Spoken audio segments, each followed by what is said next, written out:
Magandang araw.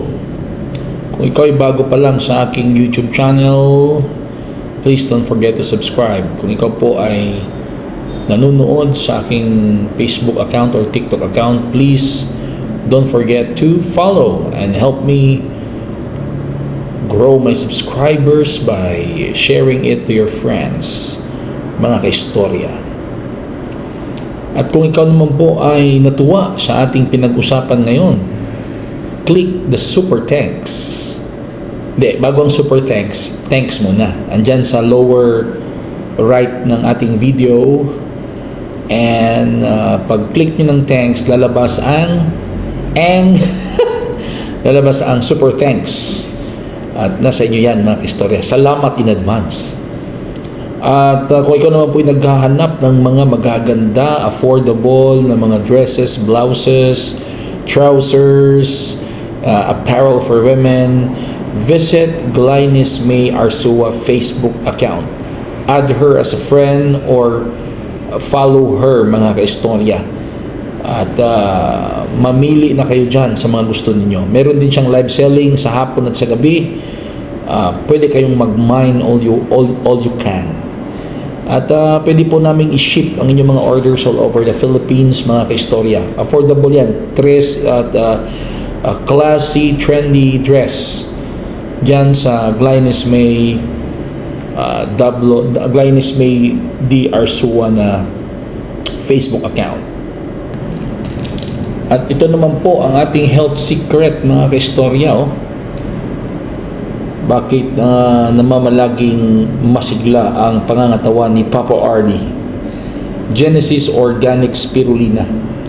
Ang Genesis Organic Spirulina ay isang organic food supplement na itinanim sa isang fresh mineral water with a very low pollution. Hindi ito synthetic drug kaya walang mga side effects. Marami itong mga nutritional contents na kailangan ng ating katawan para malaging malakas at masigla ang ating katawan, mga kaistorya. Genesis Organic Spirulina, mga kaistorya. Mabibili ito online at sa mga Mercury Drug Stores and pharmacies nationwide. Kaya bago tayo magpatuloy sa ating balitaktakan, sa ating pag-uusapan ngayon, mga kaistorya, uminom muna tayo ng Genesis Organic Spirulina.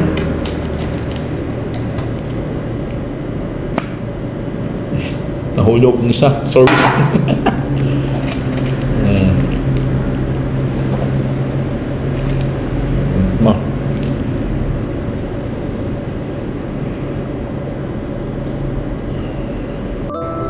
Dili basta-basta ang trabaho sa usa ka radio DJ.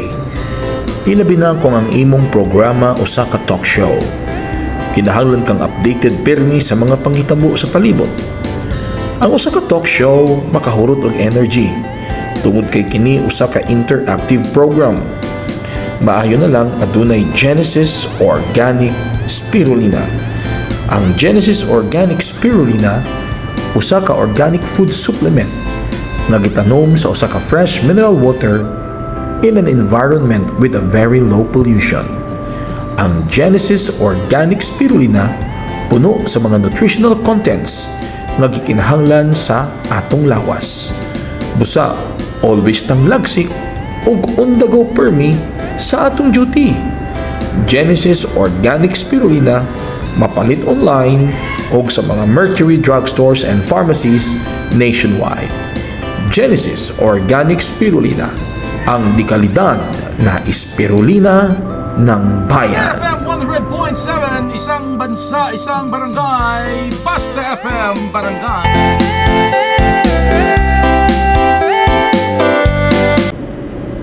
Philippine unemployment rate rises to 4.3%.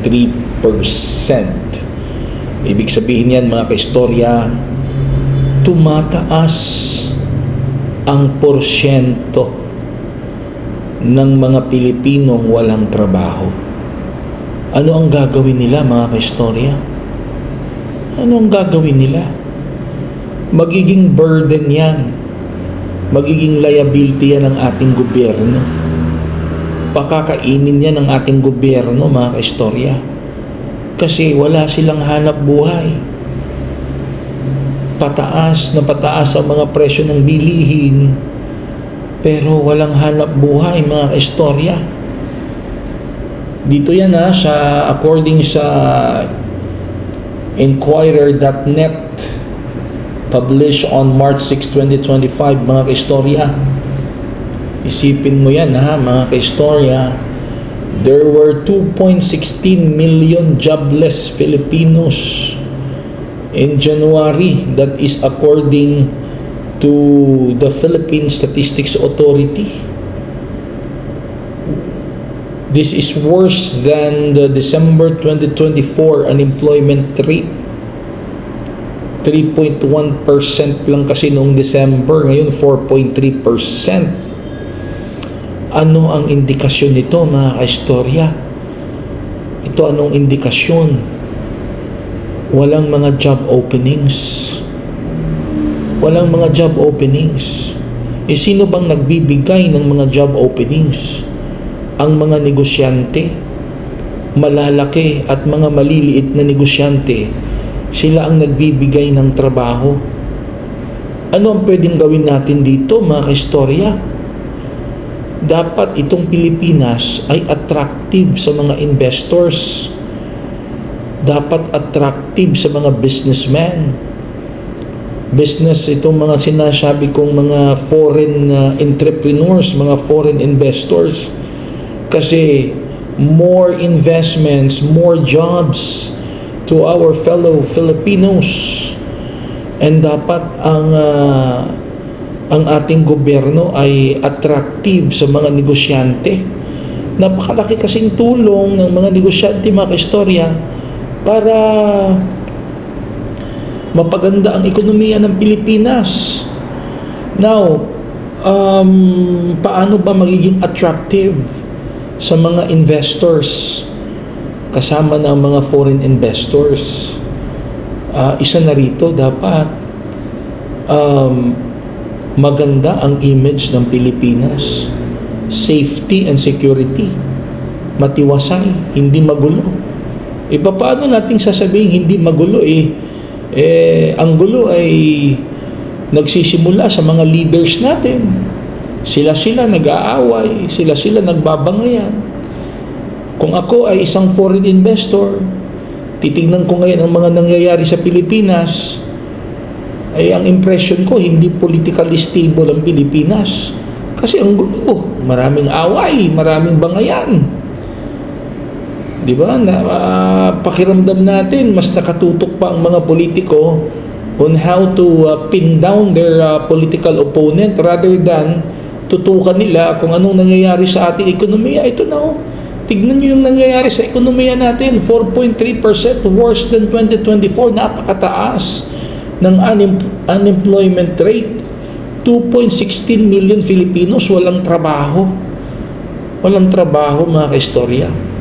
Pero kung attractive kasi ito sa mga investors, itong bansa natin, maraming papasok na mga investors, maraming mga kumpanyang magbubukas at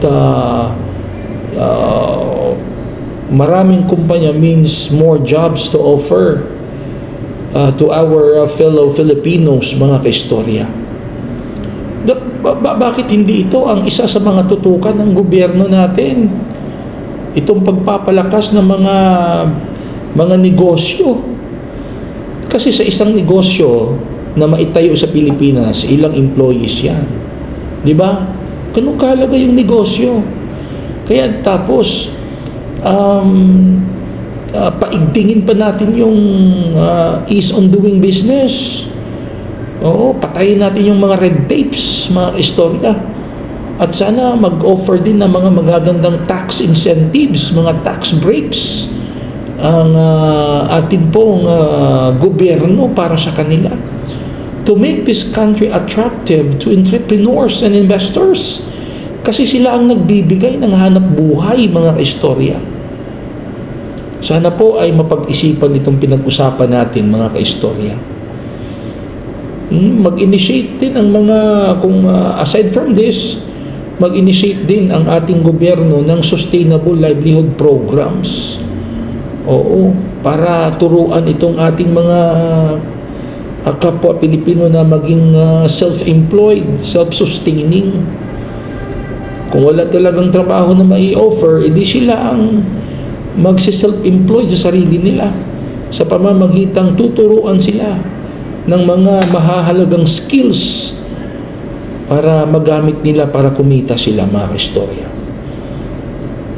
Ito pa maliban sa unemployment rate, mga kaistorya, ito pa 6.47 million employed individuals naghahanap ng additional jobs or extra working hours para lang na masustentuhan nila ang kanilang pangangailangan. Base sa survey, mga kaistorya, base sa news ng Inquirer.net, may milyon-milyong mga Pilipino na hindi sapat ang kanilang kinikita para matugunan ang pangangailangan. Ano ibig sabihin nito, mga kaistorya? Mas mabilis kasi ang inflation kaysa pag-increase ng sweldo. Mas mabilis ang pagtaas ng mga presyo ng bilihin kaysa pag-increase ng sweldo, mga kaistorya. Hindi naman natin mabiblame ang mga negosyante kung hindi rin sila ganun kabilis sa inflation. Hindi naman ibig sabihin na kung tumataas ang presyo ng bilihin ay agad-agad din tinataasan ng sweldo. Hindi naman sa ganun. Kasi kawawa naman yung mga negosyante natin. Anong dapat gawin ng gobyerno dito, mga kaistorya? Pababain ang inflation rate. Pababain ang inflation rate. Kahit dito muna tayo magsimula sa mga pagkain, bigas, gulay, isda, karne. Pababain ito. Bababa lamang ito kung maraming supply kaysa demand, di ba? Oo. Kaya nga lagi kong sinasabi, Philippines is an agricultural country. Bakit hindi tayo magsagawa ng mag-create ng mga maraming farms natin? Maraming poultry, maraming piggery, maraming fish pond para dumami ang ating mga agricultural products at may makain ng mga Pilipino. Kahit dyan lang muna magsimula, mga istorya. Pababain natin ang presyo ng mga pagkain para itong underemployment rate ay bumaba din. Kasi pagkain pa lang, mahal na. Tapos ang sweldo ganun lang. Talagang maghahanap ng mga sidelines ang mga Pilipino. Kawawa naman, magkukulang na ng oras sa pamilya nila. Kaya sana, mga kaistorya, ay mapansin itong ating pinag-usapan ngayon at magawan ito ng paraan na mga nangunguna sa atin. Kaya yung mga mambabatas natin, gumawa kayo ng batas to encourage investors and entrepreneurs. Gumawa kayo ng batas kung paano ito ma-minimize itong inflation natin. Kahit magsimula lang muna tayo sa pagkain, gawin nating mura ang presyo ng mga pagkain. Bigas, gulay, isda, karne. Kahit yun lang muna. Gatas, kape, asukar. Yun lang muna, mga kaistorya. Ano masasabi nyo sa pinag-usapan natin? Please write your comments below. At kung ikaw ay bago pa lang sa aking YouTube channel, please don't forget to subscribe. At kung ikaw naman po ay nanonood sa aking YouTube account and TikTok account and Facebook account, don't forget to follow. And please don't forget to like, comment, and share. Hanggang dito na po, mga kaistorya, at magandang araw po sa inyong lahat.